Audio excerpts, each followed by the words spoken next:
Unë jam Lindita Lika, lindur në vitin 1983 në Durrës, banues në Tiranë.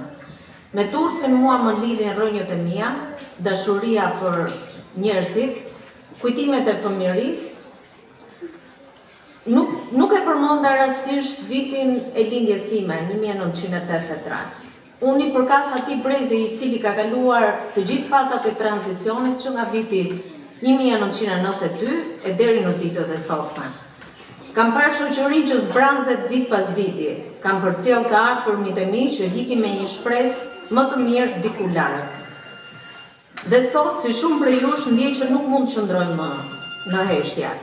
Kam zgjedhur të jem pjesë e lëvizjes bashkë, sepse e kam ndjekur që në hapat e para, që kur u ngritën për studentët, kur dolën për të mbrojtur interesat e pensionistëve, për të protestuar kundër ndotjes, kundër betonizimit e tjerë. U bashkova sepse duaj që fëmijët e mi të rriten këtu, në një shoqëri më të drejtë, më të pastër, më njerëzore. Sot jam 42 vjeç. Dhe e di që nëse nuk ndryshon rrënjësisht sistemi, pensioni im do të jetë minimal. Si shumë prej nesh që kemi punuar ndershëm, po të detyruar të punoj me 2 deklarime ose pa sigurime, ky sistem nuk mbron qytetarin, por i shërben interesave të një pakica. Duhet të ngrihemi. Të themi atyre që kanë qeverisur për mbi 30 vite se na dogjët jetën për interesat e tyre. Duhet i themi se nuk dua më tallje, nuk dua më show me batuta, ndërsa realiteti jon bëhet çdo ditë më i vështirë.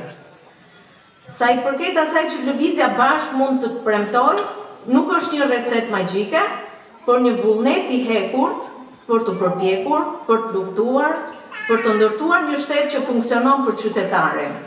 Duam të nisim nga fusha ku Shqipëria ka pasuri të madhe në turizme. Jo ai që mbush xhepat e pak vetëve, por një turizëm që zhvillon zonat, që sjell të ardhura dhe punë për njerëzit. Në programin ton, turizmi është një nga shtyllat kryesore për zhvillim ekonomik. Ne besojmë se Durrësi dhe Kruja mund të bëhen qendra modeli turizmit të qëndrueshëm, gjithvjetor dhe me ndikim drejt për drejt në ekonominë e qytetarëve.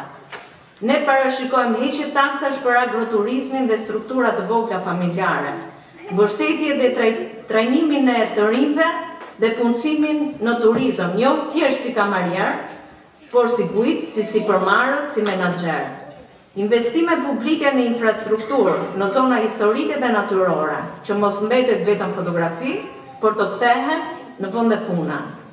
Përfshirje drejt për drejt të komunitetit në menaxhimin e pasurive kulturore, për të mos e lënë më trashëgiminë historike në arrest apo në dorë të privatëve pa kriter. Ne jemi këtu jo vetëm për pushtet, por për ndryshim. Dhe ndryshimi fillon nga